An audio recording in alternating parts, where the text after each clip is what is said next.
sementarei, loguinho de clarear, en tanto no pobo medre un menino.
Esto jamás sería posible.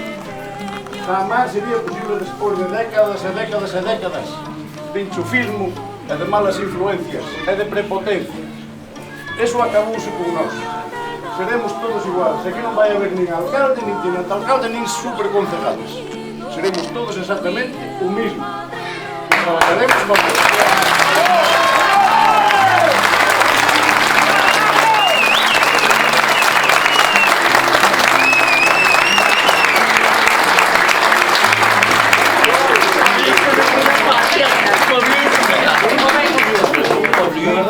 Lo digo, dou-vos millón de gracias, porque sin vos isto sí que jamás poderíamos realizar.